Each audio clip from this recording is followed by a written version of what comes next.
Hora de irnos al Congreso de la República. Yo no sé si usted quiere arrancar con este tema, yo no sé si usted quiere hablar de reforma a Sí, la salud de una. Sus invitados, por sí, favor. pues mire, queremos hacerle una pregunta respecto a esta alerta que lanza este directivo de compensar a los congresistas, que finalmente también tienen esa posibilidad de generar ese espacio de diálogo con el gobierno nacional. Y quiero saludar primero al representante del Pacto Histórico y ponente, además de la reforma a la salud, Alfredo Mondragón. Gracias por acompañarnos a esta hora en Sigue la W. ¿Y usted cómo ve como congresista cuando un directivo de compensar una de las EPS más grandes del país dice, oiga, si no nos ponen atención, si no solucionamos esto en 6 meses, podríamos colapsar porque le están debiendo las EPS 5 billones de pesos? Bueno, hola Andrea, Juan Pablo, a toda la audiencia, decir que yo me sumo a la preocupación que hacía alguno de ustedes, era que si el tema de la salud es un tema tan deficitario y que genera tantas pérdidas, como por qué tanto interés en seguir metido en ese negocio. Es bastante complicado, digamos, aceptar una explicación en la cual dicen que llevan 12 años recibiendo recursos inferiores a lo que ellos terminan gastando y que ellos persisten siendo de manera muy bondadosos, tratando de compensar los recursos supuestamente que le entregan los recursos públicos para poder atender a la población. Pero yo quiero plantear que me preocupa es como las fuentes de información. Han planteado que hay unos expertos, pero yo todavía no conozco, y ustedes lo tienen, me gustaría que lo compartieran, la metodología del estudio de los cuales ellos se financian, se sustentan, porque hay otro estudio de la Universidad de California reciente, con la ANIP, la Asociación Nacional de Instituciones Financieras, que han planteado que los recursos de la UPC corresponden efectivamente a financiar que hay compensación entre costo y beneficio, costos y gastos o ingresos, mejor, ingresos y costos, lo que terminan pagando. En ese sentido, yo creo que hay que hacer el ejercicio riguroso. Si tiene la razón la ANIF, la Universidad de California, que es un documento público, o si tiene la razón el otro informe privado, que todavía no conozco la metodología. Lo cierto es que, recuerdan ustedes que comenzando el debate el año pasado, se decía que el gobierno nacional quería hacer un incremento de la UPC por debajo de la inflación. Y el Centro Democrático era muy insistente diciendo de que la exministra Carolina Corcho había anunciado un 12% y que ellos pedían un 14%. Y finalmente, ¿cuánto fue el aumento? 16.2% de la UPC. Pero además hay que recordar que hay un instrumento por la ley 1438 que plantea que debe haber actualización de la UPC cada 2 años. Pues la actualización precisamente correspondió al 2022. Pero Sí. también se ha planteado pues la discusión sobre el tema de la siniestralidad y plantean que es de entre el 90 y 92%, por lo tanto uno puede decir claramente en ese informe que plantea la NIF es que quedan los recursos para que ellos puedan mantener no solamente lo que cobran por administrar, sino que incluso pueden llegar a ciertos niveles de rentabilidad. Entonces, Sí. bueno, hay que hacer la discusión seria y rigurosa, estoy de acuerdo. Bien, pues aquí se abre el debate justamente porque el directivo de Compensar nos dice que incluso el actual ministro de Salud tiene la dimensión de lo que esto significa, referente a esa fuente que usted nos hacía precisión, representante Mondragón. Pero yo quiero conocer la opinión del representante de la U, Víctor Salcedo. Gracias por acompañarnos. ¿Y usted qué le responde al representante? ¿Usted también cree que se debe verificar las fuentes o usted está convencido que se debe solucionar este problema actual independientemente de la reforma que está en el trámite?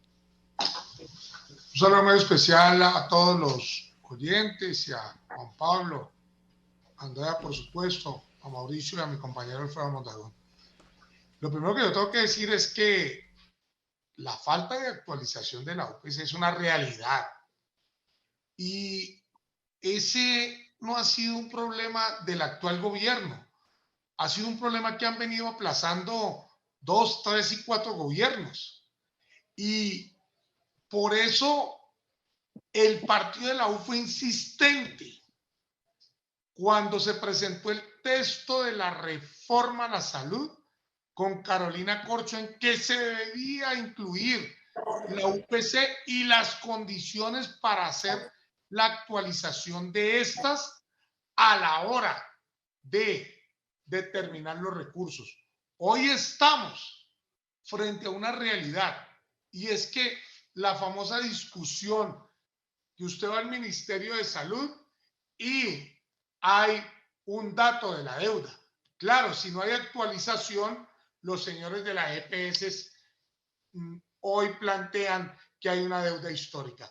Por eso, en las proposiciones que se hicieron del partido de la U y que se acogieron luego de la llegada de Guillermo Alfonso Jaramillo, tengo que decirlo, que conoce mejor cómo funciona el sistema, se incluyó el tema de la UPC, que Carolina Corcho no se negó por mucho tiempo a incluirlo en el texto de la reforma a la salud y las condiciones.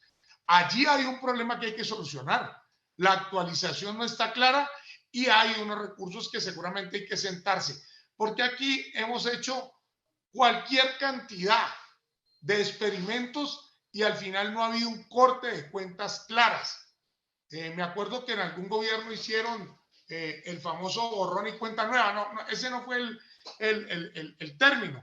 Y al final tampoco se llevó a cabo el tema con los recursos de la salud. Pero ahí sí hay una situación inconveniente y lo más grave es que cada vez el hueco de los recursos del sistema de salud pueden terminar colapsando el sistema. Voy con Alfredo Mondragón y ya vamos a adentrarnos, Andrea, en el tema de la reforma. Pero le quiero hacer una pregunta, representante, más pensando, mejor dicho, usted y yo hablamos aquí ampliamente y por supuesto que hemos insistido en que sí hay que pensar en una reforma porque hay cosas que no están funcionando.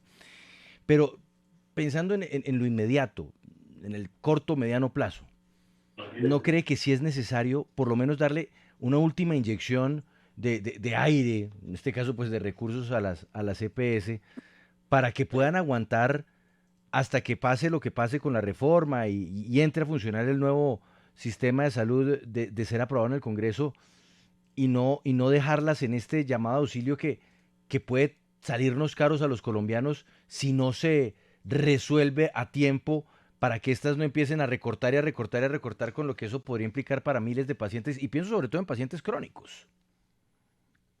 Pues mira, Juan Pablo, yo creo que esa situación nos da la razón cuando decimos que el tema de aseguramiento mixto es un cuento, porque finalmente siempre termina el Estado, es decir, la ciudadanía a través de sus impuestos, teniendo que compensar a las EPS que supuestamente eran las aseguradoras y las productoras. Es decir, los que nos piden archivar el proyecto de reforma a la salud han dicho que porque es que nosotros queremos eliminar la condición de aseguramiento mixto, y es que no solamente se protege el control del gasto, sino que también que cuando no hayan recursos, ellas salen a capitalizar y a proteger a la población.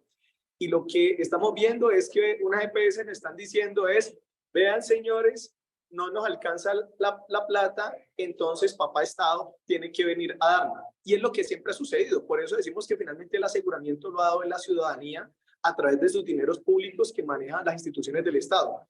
Yo lo que creo, yo creo que hay que avanzar en esa lógica de responsabilidad. Yo recuerdo mucho a Alejandro Gaviria, él lo dice con un tono, digamos, muy tranquilo, muy pausado, muy moderado, pero él considera que ese ejercicio de estar permanentemente salvando las EPS, cubriéndole sus deficiencias, incluso que después se convirtieron en situaciones reales de corrupción, como el tema de Medimás. Medimás le terminaron protegiendo, asumiendo bonos para que se convirtiera en EPS, protegiéndola, y después vean los resultados que se dieron de corrupción. Entonces yo lo que creo es, el gobierno nacional, como responsable de la institucionalidad del Estado, que maneja los recursos públicos, por supuesto que tiene que proteger a la ciudadanía. Eso es lo que siempre ha sucedido.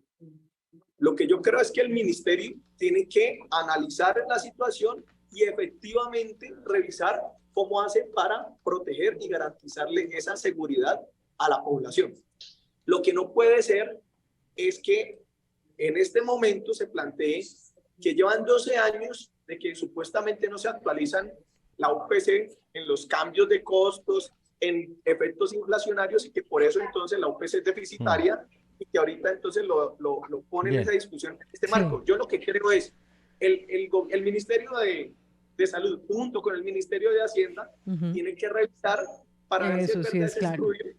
Tiene que revisar para ver si tienen que, es cierto ese estudio que está trayendo Eso la sí es SEMI. cierto. Bien, no, pero Y eso es entonces, lo que nos ha dado y lo que está pero pidiendo entonces me también. parece muy bien porque Ujú. fíjese que siendo el senador, el representante Mondragón, uno de los hombres que está empujando con fuerza la reforma, pues dice, hay que revisarlo, Hay que porque sentarse es que a, esto, No, a no, echar claro, vueltas. claro, no, es que lo muy serio, bien, lo que pasa es que bien, tenemos que revisarlo sobre base no del estudio que se mm, trajo Ujú. ASEMI, porque ASEMI, sí, ¿usted cuándo ha sí, escuchado que ASEMI no no, dice que los recursos no, son suficientes? esa parte es Pues nunca, comprensible, representante, que ¿ya? sea algo, Pero lo que yo sí creo es que mm, eso tiene que hacerse bien, serio en ese sentido. bueno, pero fíjese Bien. usted, pero mire, pero venga, Lo que sí es representante, importante es que esto no puede ahí, continuar. ahí sí yo le digo una cosa y es, usted puede ayudar empujando porque usted tiene allá las, Sí, porque se habla usted con tiene el unos canales ministro y más claros. Bueno, con los que Andrea, están en contra. vámonos ahora sí con reforma a la salud, Sí, por favor. porque estamos muy pendientes, se le está acabando el tiempo a la reforma a la salud por este trámite legislativo y queremos saber qué pasó después de todos estos impedimentos que estaban votando. Se supone que se reactiva el debate en la plenaria de la Cámara de Representantes. Víctor Salcedo, representante de la U,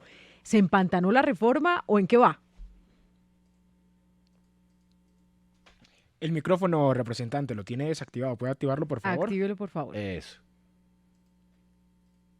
A ver, representante. Representante Víctor, Sí, ¿nos ahí, escucha? ahí lo estoy viendo, pero eso, listo, ahora sí, adelante. Adelante.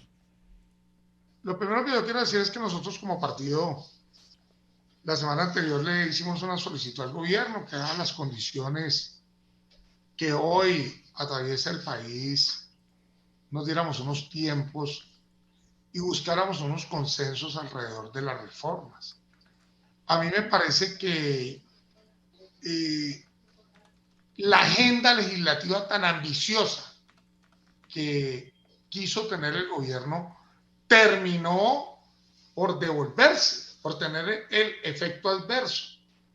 Y a una semana de terminar la actual legislatura, yo tengo que decir que hoy, salvo la reforma pensional, que tuve la oportunidad hoy de pasar por la Comisión Séptima de Senado, pues avanza, pero la reforma laboral y la reforma a la salud hoy tienen un trámite muy lento. Hoy estamos citados a las 2 de la tarde.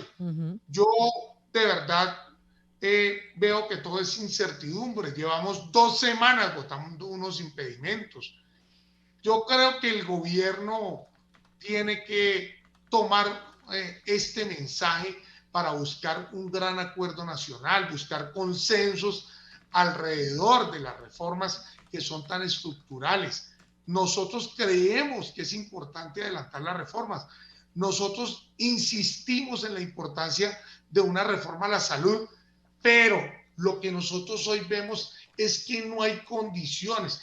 La llegada de Guillermo Alfonso Jaramillo para mí oxigena el ministerio, le da posibilidades para sentarse a dialogar con todos los sectores y ojalá a partir del 20 de julio pues tener una reforma que consulte todos los intereses y que fortalezca el modelo. Nosotros hemos dicho, el modelo actual no es tan malo como muchos piensan, ni tan bueno que no sea susceptible de mejorarlo. Y allí es donde nosotros pensamos que hay que hacer un alto en el camino, que hay que trabajar sobre una reforma que busque consenso. Las reformas no se imponen, las reformas son productos de consenso. Consensos, pero en el Congreso, donde se tienen que dar estos consensos, se está acabando el tiempo. Por eso quiero preguntarle al representante Mondragón, ¿qué está pasando? Usted pedía a sus colegas que no se dilatara más, que se avanzara.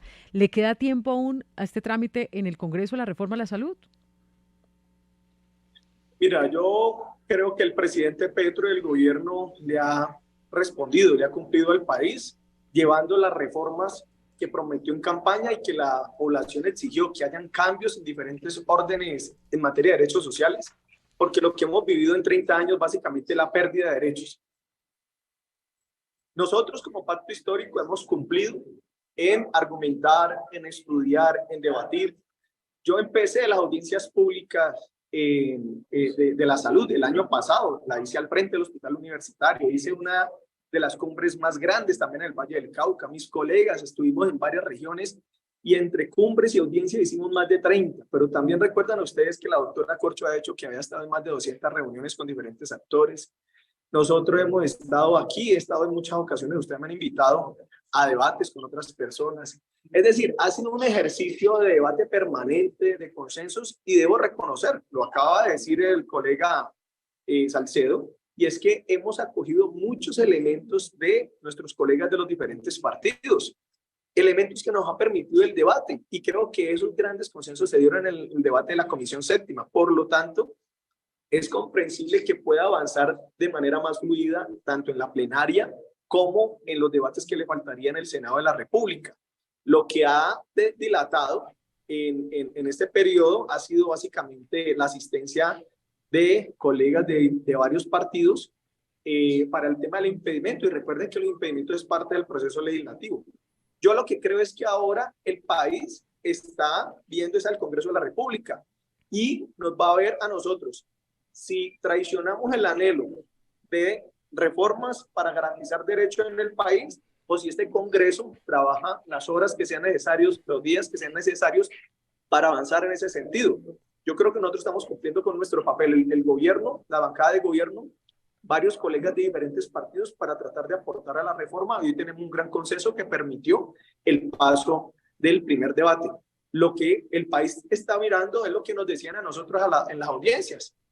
Yo estuve en muchas audiencias, en muchos foros, en muchos espacios, y siempre lo que nos decía la gente, lo estamos mirando, no nos vayan a traicionar, estamos mirando cómo votan ustedes, y finalmente el país está dependiendo del Congreso de la República. Si el Congreso de la República dilata un poco más la aprobación, pues es un triunfo para las EPS, que están aferradas a que se caiga la reforma para que ellas sigan manejando billones de pesos. Para este año serían más de 80 billones de pesos, ¿ya? O si logramos nosotros una administración de los recursos públicos que sean eficientes, que no le den posibilidades a la corrupción, como ha sido el arreglo institucional actual que facilita los manejos corruptos de los recursos públicos. Si vamos nosotros a seguir aplazando el tema de la financiación de atención primaria, le reclaman que el Estado tiene que hacer inspección, vigilancia y control, pero entonces no le habían dado la fuerza realmente a la superintendencia. Esta reforma le da fuerza a la superintendencia para que haya oportunidad en las que reclamos, para que protejan también los recursos. Ya el Congreso dirá, el momento nos dirá, y que la población dirá quiénes votaron en contra de la reforma o se dilataron el proceso. Yo creo que estamos en esas condiciones. Representante Víctor Salcedo, ¿usted cómo está viendo el papel del presidente de la Cámara en este momento, David Racero, que finalmente también es el que tiene que llevar un tanto como las riendas y el ritmo sobre todo, Andrea, para que puedan avanzar las reformas y particularmente esta? Y aunque mandó un mensaje un poco difuso al decir que por el escándalo Benedetti Sarabia, pues tocaba mirar qué avanzaba en el Congreso. Bueno, de hecho, hoy el opinómetro que se publicó aquí en la W dicen a quienes fueron encuestados que esas reformas deberían pararse mientras se resuelve ese lío. Representante, ¿usted cómo está viendo el papel del presidente de la Cámara? Yo tengo que decir que yo estoy de acuerdo con lo que planteó el presidente de la Cámara. Infortunadamente, desde Palacio lo llamaron para que le pusiera la reversa a lo que él había planteado, y era la suspensión de los debates de las reformas ante las circunstancias que todos conocemos. Y mire que el opinómetro está terminando de darnos la razón a quienes planteamos eso. No solamente al presidente de la Cámara, sino al partido de la U, que también pidió no hundir las reformas, discutirlas ampliamente, llenarnos de razones, escuchar a todos los sectores. Y me parece que el gobierno actúa tercamente cuando quiere presionar la aprobación de unas reformas en tan corto tiempo, y cuando ahora pretende citar a unas estas a partir del 20 de junio, cuando tenemos por delante la discusión de 3 reformas y la adición presupuestal. Ya sabemos qué sucedió con las sesiones estas y ya tenemos la experiencia de las sesiones estas del mes de febrero. Y a mí me parece que de tanto correr, lo que terminamos es haciendo las cosas mal. Yo compartí con Racero cuando él propuso suspender la discusión de las reformas. Lo que pasa es que desde Palacio le ordenaron otra cosa y tuvo que plantear la reversa. Y la prueba es que nosotros estamos citados incluso hasta el lunes festivo. Esta semana de martes a viernes y el próximo lunes festivo y martes cuando se cierra la actual legislatura. Sí. A mí me parece que reformas tan estructurales tienen que tener el debate como corresponde, tienen que tener los tiempos y se acabaron los tiempos por una agenda ambiciosa. Sí, pues Juan Pablo, yo quiero regresar entonces con el representante de la Cámara del Pacto Histórico, Alfredo Mondragón, para preguntarle qué pasará con sus electores, con quienes lo eligieron a usted qué cara les va a poner si no llega a pasar este trámite, que es un poco lo que insiste el presidente Gustavo Petro y que por eso salió a las calles y se dirigió a la ciudadanía y dice, vea, yo estoy pasando unos trámites en el Congreso, pero si en el Congreso no me lo aprueban, pues invito a la ciudadanía para que también haga presencia. Cuénteme usted qué cara les ha puesto a quienes lo eligieron y qué pasaría si no se llega a aprobar en esta legislatura la reforma. No, pues mira, yo estoy muy tranquilo porque mis electores cada vez que voy al Valle del Cauca, incluso en otras regiones donde no votaron directamente por mí, permanentemente me están felicitando y animando a que siga insistiendo con las reformas. Es que en el Congreso de la Reforma, en el Congreso de la República, las reformas no pasan por la votación solamente de Alfredo Mondragón. Si pasa es que yo tenga la responsabilidad de sustentarlas y a eso me he dedicado. Lo que necesitamos es que la mayoría de congresistas voten en favor de ellas. Lo que antes uno tendría que preguntarle a esos congresistas que están diciendo que hay que archivar la reforma, ¿qué cara le van a poner a sus electores cuando dijeron que también necesitaban ciertos cambios en el sistema de salud, pero resulta que después cuando lo ponen a votar, termina votando en favor de que sigan manejando las EPS, los recursos y supuestamente el gasto cuando han demostrado que son ineficientes? En ese caso, yo no tengo ningún problema. Yo salgo a la calle con tranquilidad y lo que encuentro es solidaridad y ánimo de la gente. Lo que pasa es que la población está mirando al conjunto del Congreso. Yo creo que la población está diciendo, incluso si llegara a no aprobarse en estas sesiones, en estos días que faltan de ordinarias, y tal vez en las sesiones, en los días de sesiones extraordinarias, lo que va a llevar esta discusión de reforma es el escenario de discusión electoral, porque van a ver en cada región cuáles son los congresistas y los sectores políticos que han estado dilatando, que han impedido que avancen las reformas y tal vez se conviertan en un gran debate nacional sobre los temas territoriales.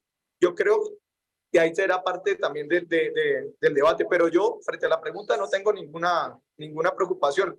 Los electores están atentos de cómo nos comportamos y han visto que he estado dedicado a tratar de convencer, argumentar para que salgan las reformas. Ya será un problema del conjunto del Congreso si le incumplen al país. Y ahora... Eso sí no va a ser, ¿cómo le vamos a echar ese pato al representante? No, pues yo pregunto porque mucha gente debe estar insistiéndoles, No, sí. bueno, ¿qué está pasando allí? Pero quiero también hacerle la pregunta al representante Víctor Salcedo del partido de la U. ¿Qué ha pasado o qué va a pasar cuando mucha gente que eligió al presidente Gustavo Petro en las calles diga, por ustedes no se aprobó esta reforma? Y le empiecen a señalar, por ejemplo, a usted como una de las personas que no ha querido seguir este trámite, aunque usted dice queremos un consenso, pero ¿cómo ve eso que puede pasar de cara a la ciudadanía que está también esperando una respuesta del Congreso? Mire, este es un país que vive de los extremos. Yo le quiero contar que en el trámite de las reformas he vivido cosas tan contradictorias como que hace 15 días las bodegas de ultraderecha me insultaban por haber votado algunos de los artículos de la reforma que entre otras cosas las había propuesto el partido de la U, como el tema de la UPC que hablamos anteriormente, y como el tema de la red integrada integrales de salud, como acabar con la posición dominante de las EPS en el manejo de los recursos públicos, el giro directo y, por supuesto, el fortalecimiento de la atención primaria. En mi caso, yo voté 80 de los 143 artículos, nosotros elevamos 243 proposiciones, luego de un estudio técnico. Y a los 8 días, las bodegas de la izquierda me estaban dando duro porque ha presentado una ponencia alternativa de la reforma laboral. Yo creo que uno tiene que asumir la responsabilidad. Yo creo que aquí no estamos para ser notarios ni comité de aplausos del gobierno. Tenemos que tramitar las reformas con responsabilidad, en el debate juicioso, con el equipo técnico, porque son reformas muy técnicas. Esta mañana veía yo el trámite de la reforma pensional en el Senado y veía cómo había que hacer un tema actuarial, unas proyecciones frente al recurso del ahorro de los colombianos. Yo tengo la absoluta tranquilidad frente a los electores que aquí estamos dando el debate, que aquí estamos cumpliendo con la tarea para la cual fuimos elegidos y no simplemente pues cumpliendo con ir a pupitrear algo que nos presentaron. Y por eso hemos tenido un tema propositivo frente a todas las reformas y hemos estado al tanto en la Comisión Séptima y en plenaria de cómo avanzan estas. Listo. Representante Salcedo, muchas gracias y me voy rápidamente con las dos preguntas que le dejé en punta al representante Mondragón ya puntualmente sobre el texto de la reforma a la salud. Número uno, que además esto es de preocupación para una gran cantidad de población, representante Alfredo Mondragón. Estamos hablando de enfermedades crónicas. Mira, aquí me mandan un listado, entonces dicen artritis, diabetes, VIH. Bueno, me dan un listado grandísimo y dicen, están preocupados los pacientes porque la reforma dice que las EPS quedan a cargo de ellos durante 6 meses, pero después no se sabe para dónde van a ir. ¿Eso ya se tiene de alguna manera definido, representante? ¿Qué va a pasar con esos pacientes crónicos? Bueno, mira, Juan Pablo, yo creo que es muy importante y ha sido parte del debate. He estado respondiendo hace meses esta discusión y es que no solamente, o mejor dicho, hay enfermedades de alto costo que se clasifican también por crónicas, también enfermedades raras o huérfanas. Todas son enfermedades que demandan financiación de recursos muy grandes. El artículo particularmente voy ahora a tomar varios apuntes que tengo, pero el artículo inicial que te generaba la preocupación o que le puede generar la preocupación es el artículo 54 que dice atención de los pacientes con patologías crónicas. Y mira, leámoslo claramente. Las entidades gestoras de salud al interior de las redes integrales integradas de servicios de salud preservarán el manejo clínico de los pacientes en grupos con enfermedades crónicas de alto riesgo y tratamiento especializado en el nivel de complejidad que sea requerido, con su médico tratante, dentro de la institución prestadora de salud o institución de salud del Estado durante al menos, ahí quiero hacer entonces una pausa y dice, al menos 6 meses posteriores a su transformación.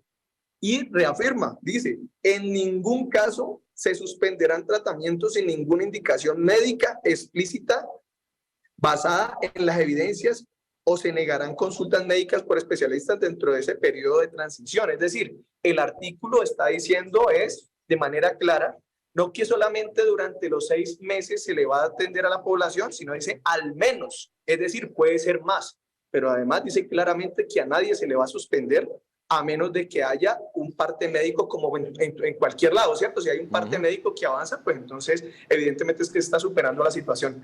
Así que yo creo que esto, pero si usted va también, y les digo, vayan al artículo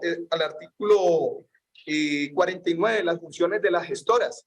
Y entre las funciones de las gestoras es seguir acompañando a la ADRES en procesos de articulación, de gestión del riesgo en salud y gestión operativa. Y dice el numeral 15 que la gestión en articulación con las direcciones territoriales ya se harán con los centros de regulación de urgencias, con pues, efectivamente las direcciones territoriales para personas con enfermedades raras y su prevención y las enfermedades de alto costo. Es decir, usted encuentra en varios artículos disposiciones que dicen de manera explícita. Por ejemplo, el artículo 63 plantea, aquí lo tengo, mira, el manejo y destinación de los recursos del Fondo Público Único de Salud, es donde van a estar los dineros de la población, eso que están viendo ahí, esos dineros que pone la gente, dice en el artículo 63, en el numeral 3, que esos recursos serán destinados especialmente al financiamiento de los servicios de enfermedades raras, que son otras de las enfermedades. Pero ojo, porque ahí no podemos confundir enfermedades raras con enfermedades crónicas, ¿no? Porque es que, digamos que ahí sí hay como una línea que puede no ser muy definida para la gente que no conoce, digamos, estas terminologías dentro de la medicina, pero sí era importante hacer esta claridad y usted dice, listo, entonces no son 6 meses, puede ser mucho más tiempo, pero sí sería bueno también tener una claridad de qué va a pasar después. Ahora, le hago la otra pregunta y le pido, representante, con mucho respeto, que seamos muy puntuales porque ya tengo los invitados que vienen para el siguiente tema, que es además una denuncia delicadísima sobre irregularidades en una investigación de la Fiscalía. Y es, hay muchos puntos donde los CAPS y las gestoras como que se cruzan en sus funciones. Entonces, la conformación de la red, hacer la referencia a los pacientes, las contrarreferencias, en fin. Esto, ¿dónde se va a dirimir o en qué momento se limita lo que podrá hacer la gestora, lo que podrá hacer los CAPS? Bueno, mira, hay que hacer una precisión y es que no, yo creo que hay una equivocación o es parte del debate cuando nos vamos sintonizando. No pongamos a competir a los CAPS con las gestoras, porque lo que está planteando es que va a haber una administración mixta, es decir, pública, privada o mixta de la atención en salud, ¿ya? Y en ese caso, lo que hemos dicho es que incluso pueden haber gestoras administrando CAPS, ¿ya? En ese sentido, los CAPS no son absolutamente públicos, pueden haber CAPS que los asuman las gestoras. No entiendo. En ese sentido. Claro, entonces se traslapan porque sencillamente, digamos, la administración de lo uno va de la mano de lo otro. Es digamos, que se reitera, pero es porque van a estar incluso siendo unos operados por los otros. No, pero vea que eso tiene todo el sentido del mundo. Es que recuerden que nosotros tenemos hoy, y vamos a conservarlo, un sistema de prestadores mixtos, es decir, tenemos un 80% de clínicas privadas atendiendo a la población y más o menos un 20% son hospitales que están en condiciones pues muy precarias, ¿ya?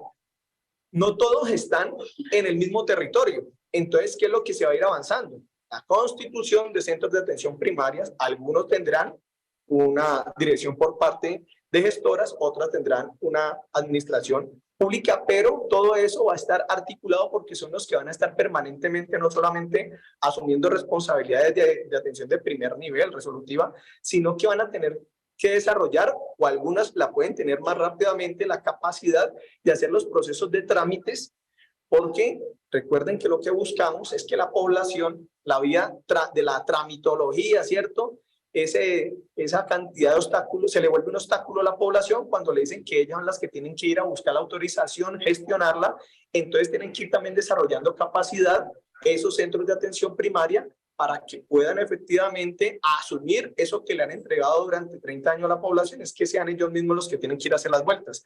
Así que lo que yo te digo, incluso en el artículo 49 que habla de las funciones de las gestoras, dice claramente que las gestoras van a contribuir con el proceso de articulación entre los centros de atención primaria y la mediana y la alta complejidad, porque lo que estamos buscando es aprovechar lo mejor que hoy pueden tener estas EPS que después se definan convertirse en gestoras. Así que no hay contradicción, de manera concreta, no hay contradicción entre los centros de atención primaria en contradicción con las gestoras, sino que van a hacer un proceso conjunto de articulación, porque en algunos casos los casos estarán manejados de manera pública, otros casos mixtos y en otros casos a través de gestores o privados. Perfecto, representante Alfredo Mondragón, muchas gracias por estar con nosotros en Sigue la W y vamos a ver qué pasa en estos días que quedan de legislatura. Buena tarde. Que esté muy bien, muchas gracias y estamos optimistas. Eso, así, gracias. Sigue la W, señor.